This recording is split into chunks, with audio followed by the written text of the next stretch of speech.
El siguiente trabajo de derivadas parciales de orden superior es presentado dentro de los requisitos de la materia electiva matemática de la maestría de didáctica de la matemática al profesor Luis Álvaro Salazar por los estudiantes Ricardo Hidárraga, Hernando Acevedo, Luis Guillermo Díaz y William Aristizábal. Para comenzar, recordemos unas sencillas definiciones. Una función f es una correspondencia que asocia a cada elemento de un conjunto X un único elemento de un conjunto Y. Si ambos conjuntos, X y Y, son conjuntos de los reales, entonces f se llama una función de la variable real, de una variable real. Si X es un subconjunto del producto cartesiano R cruz R y Y es un subconjunto de los reales, entonces f se llama una función de dos variables reales. Bueno, con estos recorderis podemos dar la siguiente definición. Sea de un conjunto de parejas ordenadas de números reales, una función f que asocia a cada pareja XY pertenecientes a D un número real único que notaremos f de XY es llamada función de dos variables reales. El conjunto D se llama dominio de f y el rango de f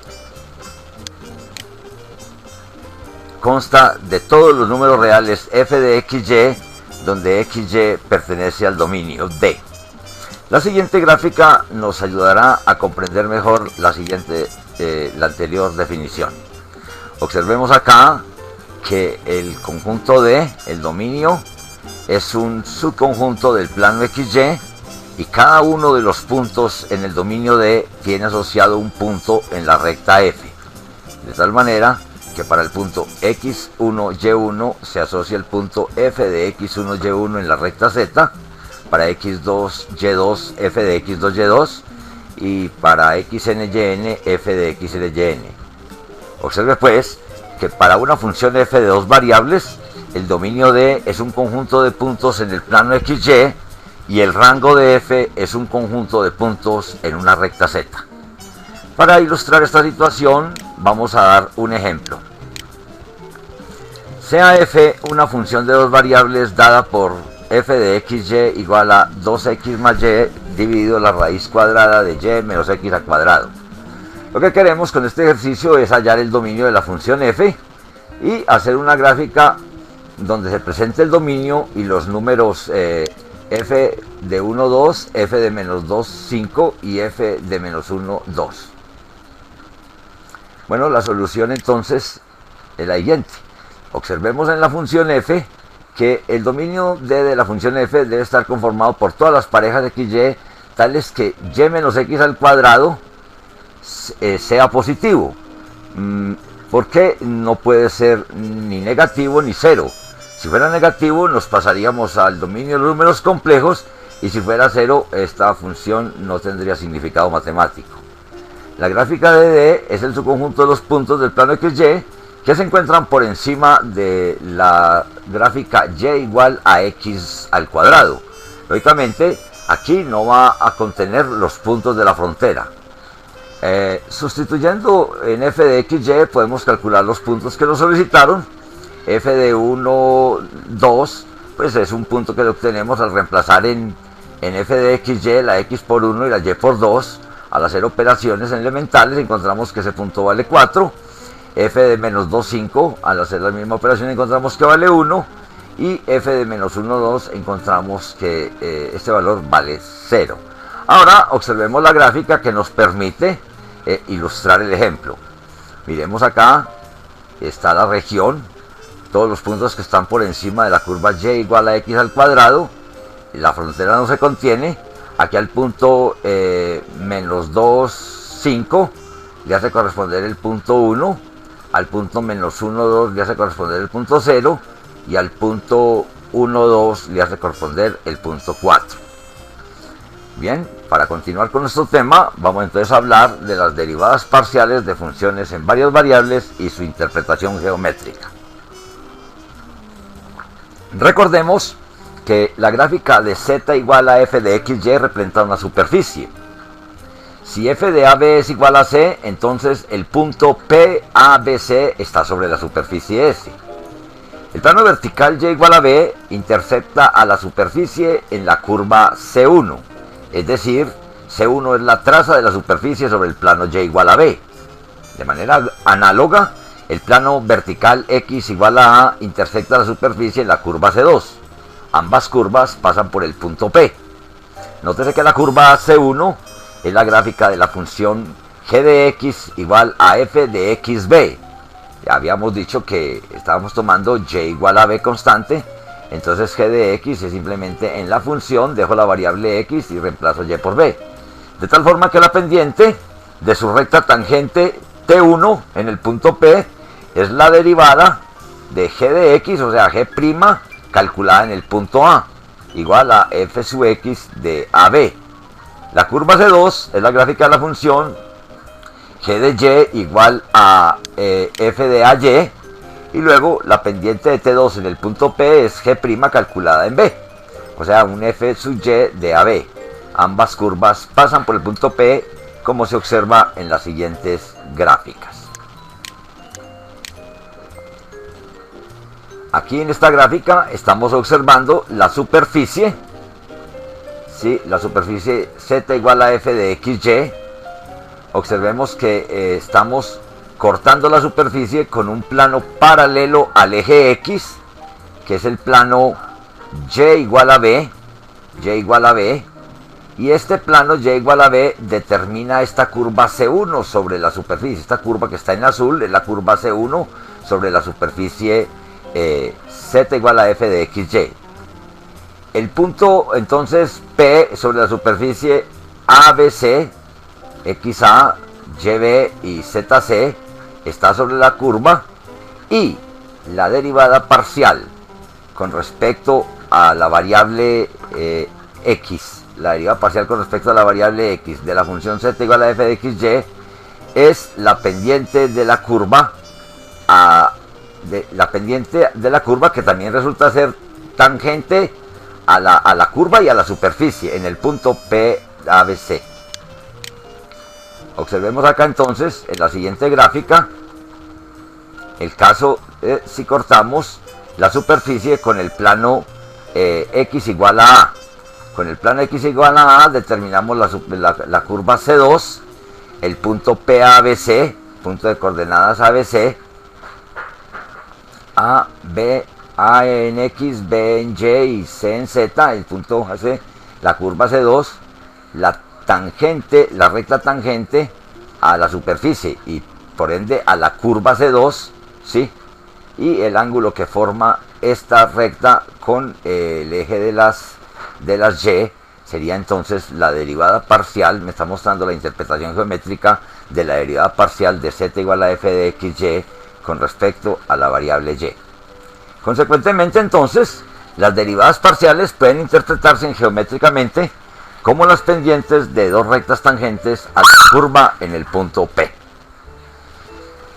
Bueno, vamos entonces a hablar ahora de las derivadas parciales de orden superior. El concepto de derivada se puede extender a el concepto que hemos tenido de derivadas ordinarias, ¿cierto? Que hemos sabido calcular derivadas de primer orden, de segundo orden, ¿sí? Lo podemos extender a funciones en varias variables. Si f es una función en dos variables x y y, si las derivadas parciales de estas funciones existen, se denominan derivadas parciales, segundas derivadas parciales de f o derivadas parciales de segundo orden de f. Son 4 y se definen como sigue. La derivada parcial 1, 2 de f, f de 1, 2, es la segunda derivada parcial de f con respecto a x con respecto a y. Y la definimos entonces como el límite cuando h tiende a 0 de f1, donde f1 es la función primera derivada de x, y más h, menos f de xy todo sobre h. O sea que utilizamos la misma definición que ya habíamos utilizado en las derivadas ordinarias. Bueno, esta expresión que les acabo de presentar se lee derivada segunda de f con respecto de x y de y se obtiene al derivar parcialmente f primero con respecto a x tratando lógicamente a y como una variable o una función constante, y después se deriva el resultado f de 1, o sea, la primera derivada con respecto a y, tratando a x como una función de x constante, tratando a x como función de x o como constante. En forma análoga, pues, se definen las otras derivadas parciales, y para esto le vamos a mostrar un diagramita de árbol donde se ilustra cómo se calculan las derivadas parciales. Observe acá, tenemos la función f. La primera derivada parcial de f con respecto a x. Puedo calcularle la parcial con respecto a x o la parcial con respecto a y. O sea, obtendría el f sub x o el f sub y. Es lo que llamamos el f1 y el f2. La derivada parcial con respecto a x, que la escribimos también de f de x, o f2, la derivada parcial con respecto a y, que la llamamos de f de y. Si a esta primera derivada la derivamos con respecto a x, entonces tendremos la fxxx, que es igual a la f111. Esto quiere decir que es con respecto a la primera variable que le hemos asumido que es x, y esta sería la segunda derivada parcial de f con respecto a x dos veces. Y si esta primera derivada con respecto a x la derivamos ahora con respecto a y, tendremos la f de xy. Quiere decir, la primera derivada fue con respecto a x, la segunda fue con respecto a y. Eso la llamamos la f12. O sea, segunda derivada parcial de f con respecto a y con respecto a x. Bueno, de la misma manera lo hacemos si cogemos por el camino donde primero derivamos con respecto a y, obtenemos la derivada parcial de f con respecto a y, y luego si derivamos con respecto a x o con respecto a y, obtendremos la segunda parcial de f con respecto a y con respecto a x, y la segunda derivada parcial de f con respecto a y dos veces. Vamos a hacer un ejemplo. En este ejemplo queremos hallar las cuatro derivadas parciales de la función f de xy igual a seno de xy. Bueno, hallemos primero entonces las derivadas parciales, las primeras derivadas parciales, o sea, la f1 y la f2. La f1 sería derivada del seno, todos sabemos que es coseno, para el ángulo xy sería el coseno de xy por la derivada interna. Como estamos derivando parcialmente con respecto a x, consideramos a y como constante, entonces la derivada sería y por coseno de xy. Y f2, o sea, la derivada parcial con respecto a y, sería la del coseno, que es la del seno de xy, que es coseno de xy, por la derivada interna. En este caso consideramos a x como constante, y nos quedaría entonces x. Si estas primeras derivadas las derivamos parcialmente con respecto a x y y, obtenemos la f de 1, 1, 1, o sea, la f de 1, 1 es la derivada parcial con respecto a x de la función f1. O sea, esta sería la segunda derivada parcial con respecto a x, que sería derivada del coseno es menos el seno, y como estamos considerando a y como constante, me quedaría entonces, multiplicando por la derivada del ángulo, me quedaría y, y con este y que tengo acá me quedaría menos y al cuadrado. F de 1, 2, entonces sería la derivada con respecto a y de esta función. Aquí tenemos un producto. Entonces aquí sería la derivada de la primera con respecto a y, sería 1 por la segunda, que es coseno de xy, más la segunda, la primera y por la derivada de la segunda de coseno, que es menos el seno de xy por la derivada interna, que sería x. Bueno, así le dejamos como ejemplo de que usted mire por qué la segunda derivada parcial con respecto a y es menos x al cuadrado seno de xy. Vamos a enunciar entonces con esto un teorema. Si f de xy es una función tal que la f de 1, 2 y la f de 2, 1 son funciones continuas en un disco abierto, entonces para todo xy en D se cumple. La derivada f1,2 de xy es igual a la derivada 2,1 de xy. Recordemos entonces que un disco abierto es una vecindad en torno a un punto, ¿sí?, en dos dimensiones. Matriz hessiana. Dada una función f de n variables, la matriz de tamaño n por n formado por todas las segundas derivadas parciales de segundo orden se llama matriz hessiana. Y para una función f de xy está dada por, miren ustedes que esta matriz está conformada por las segundas derivadas parciales En la diagonal sería la segunda derivada parcial de f con respecto a x dos veces, la segunda derivada parcial de f con respecto a y dos veces, y en la diagonal secundaria están las derivadas parciales combinadas, o sea, la derivada parcial con respecto a x con respecto a y la derivada parcial con respecto a y con respecto a x. Esta matriz, como más adelante lo vamos a observar, es muy importante en la determinación de máximos y mínimos en funciones de varias variables. Bueno, entonces ahora enunciemos una propiedad que es el teorema de Schwarz.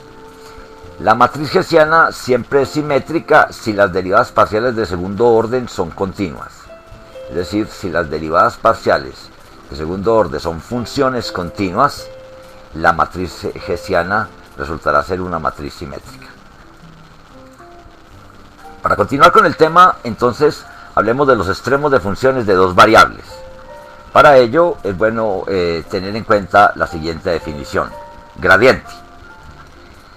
Si f es una función de dos variables x y y, tales que f sub x y f sub y existen, entonces el gradiente de f, denotado por nabla f, esta delta invertida se denomina nabla, está definido por nabla de f igual a la pareja f sub x de xy y f sub y de xy. O sea, es el vector conformado por las derivadas parciales con respecto a x y con respecto a y. Vamos entonces con esta definición a seguir con el teorema del valor extremo. Una función f continua en dos variables x y y, definida en una región cerrada y acotada R del plano XY. Primero, en ella, pues, si esta es una función continua, existe al menos un punto en R donde f alcanza un valor máximo. Segundo, existe al menos un punto de R donde f alcanza un valor máximo. Tercero, se debe establecer la diferencia entre mínimos y máximos absolutos y relativos. Perdón, había dicho que existe al menos un punto en R donde f alcanza un valor mínimo. Segundo, existe al menos un punto en R donde f alcanza un valor máximo. Creo que leí mal. Muchas gracias. Vamos a hablar entonces de los extremos relativos. Sea f una función definida en una región R que contiene al punto AB. Primero, la función f tiene un mínimo relativo en AB si f de xy es mayor o igual que el f de AB. Cualquier punto en el dominio de la función f de xy es mayor que el f de AB. Para todo xy en un disco abierto que contiene al punto AB.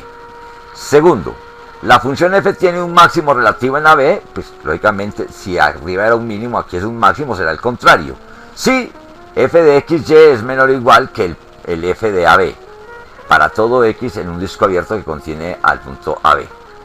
Bueno, es importante entonces saber cómo se determinan estos extremos relativos de la función y cómo se deben investigar cuáles son los puntos críticos de la función, cuáles son los puntos máximos, cuáles son los puntos mínimos, para los cuales son por definición aquellos en los que el gradiente de f, o sea, nabla de f es igual a 0, o en esos puntos donde este gradiente de f no está definido. Entonces vamos a dar la definición de puntos críticos. Sea f una función definida en una región abierta R que contiene al punto AB. El punto AB es un punto crítico de f si se presenta una de las dos siguientes situaciones. La derivada parcial con respecto a x calculada en AB es igual a 0 y la derivada parcial con respecto a y calculada en AB es igual a 0. Y la segunda, la derivada parcial con respecto a x en AB o la derivada parcial con respecto a y calculada en AB no existe. O sea, que sean ceros o que no existan, entonces ahí se tendría puntos críticos. Con esto entonces vamos a enunciar el siguiente teorema que es de gran ayuda. Si f tiene en AB un extremo relativo en una región abierta R, entonces AB es un punto crítico de f. El criterio de las segundas derivadas parciales, en forma análoga y adaptada al caso de las funciones de una variable para funciones de dos variables, permite determinar si un punto crítico es un máximo o un mínimo relativo de f, porque de no serlo, se tiene un punto denominado punto de silla. Es decir, podemos tener un máximo, un mínimo o un punto de silla. Teorema.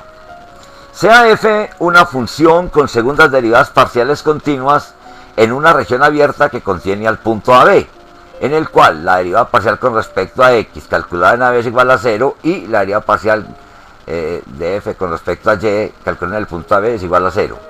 Para encontrar los extremos relativos de f se debe calcular d. D es el determinante de la matriz hessiana, o sea, será el producto de las segundas derivadas parciales con respecto a x dos veces y con respecto a y dos veces calculadas en el punto AB, menos el cuadrado de las derivadas combinadas f de x, y calculadas en AB. Bien, este determinante da información valiosa. Miremos por ejemplo. Si el determinante de la matriz hessiana es mayor que 0 y la segunda derivada parcial con respecto a x calculada en AB es mayor que 0, en f se tiene un mínimo relativo en AB. F tiene un mínimo relativo en AB, o sea, el punto ahí se pasa como un mínimo relativo. Si d es mayor que 0 y f de x, o sea, la segunda derivada parcial con respecto a x dos veces calculada en AB es menor que 0, f tiene un máximo relativo en el punto AB. Si d es menor que 0, entonces a, b y f de AB es un punto de silla. Mire que se utiliza d mayor que 0 y me determina el mínimo relativo y el máximo relativo. Todo depende si la segunda derivada parcial es mayor que 0 o la segunda derivada parcial es menor que 0. Pero cuando el determinante de la matriz de hessiana me da menor que 0, entonces en el punto AB, f de AB, lo que tiene es un punto de silla. Y si d es igual a 0, el criterio no permite sacar ninguna conclusión. Bueno, vamos a ver el siguiente ejemplo. Dada la función f de x, y igual a 6x menos 4y menos x al cuadrado menos 2y cuadrado. Queremos encontrar los máximos y los mínimos de esta función. Bueno, entonces para encontrar los máximos y mínimos vamos a empezar la solución derivando parcialmente con respecto a x. Entonces vamos a derivar con respecto a x. Hacemos y constante y nos quedaría de 6x es 6, de menos 4y es 0, de menos x al cuadrado sería 2x y de menos 2y al cuadrado sería 0, porque estamos derivando parcialmente con respecto a x. Bien, ahora llevamos la derivada parcial con respecto a y. Entonces de 6x es 0, de menos 4y es menos 4, de menos x al cuadrado es 0 y de menos 2y cuadrado es menos 4y. Igualemos entonces estas primeras derivadas parciales a 0 y resolvemos. O sea, igualando a 0 aquí nos tendría 6 menos 2x igual a 0, de lo cual sacaríamos x igual a 3 y menos 4y igual a 0, de ahí sacaríamos entonces y igual a menos 1. Por lo tanto, el único punto crítico que obtenemos aquí es el punto menos 3 menos 1 y la función f de x, y calculada en ese punto nos da 11, como el oyente podrá corroborarlo de una manera muy sencilla. Calculemos ahora entonces las segundas derivadas parciales con respecto a x dos veces, con respecto a y dos veces, y la combinada con respecto a xy, o sea, las combinadas, primero a x con respecto a x y con respecto a y. Entonces cogemos la primera derivada, la derivada con respecto a x me estaría dando de 6, 0 y de menos 2x es menos 2. Aquí vamos a calcular la segunda derivada con respecto a y, de menos 4 es 0 y de menos 4y es menos 4. Y las combinadas, aquí tenemos con respecto a x, al derivar con respecto a y, vamos a obtener 0, aquí no tenemos nada que esté en función de y. Y aquí en esta, al derivar con respecto a x, también vamos a tener que 0, porque aquí no tenemos nada que tenga x, y entonces estamos considerando que estas son constantes, y su derivada nos da 0. Entonces, con esto encontramos que d es igual a menos 2 por menos 4, recuerden ustedes los valores de las segundas derivadas con respecto a y, menos 2 por menos 4, y menos esto al cuadrado sería menos 2 por menos 4, menos 0 al cuadrado que es 0, eso me está dando 8 que es mayor que 0, y la segunda derivada con respecto a x es menos 2 que es menos que 0. Se concluye entonces que la función f de x, y tiene un máximo local en el punto 3 menos 1, 11, porque aquí la función vale 11, como se observa en la siguiente gráfica. Se ve hasta aquí la función en el punto x3, y menos 1. Mire que aquí estamos tomando unos ejes de coordenadas derecha, cumplen la ley de la mano derecha, El eje positivo es las X, apuntan los dedos de la dirección de la mano derecha, la dirección de los dedos de la mano derecha, los cierro sobre el eje Y, el eje positivo Z estaría hacia arriba. Entonces aquí tengo el punto, aquí tenemos el punto 3 menos 1 de Y y 11 de Z. En ese punto entonces le tiene un máximo, como lo habíamos determinado utilizando el criterio del determinante de la matriz hessiana. Bueno, llegado acá hasta este punto, esperamos que ustedes hagan un pequeño recuento. Pueden parar la exposición y vamos a empezar ahora con unas sencillas aplicaciones de las derivadas parciales de orden superior.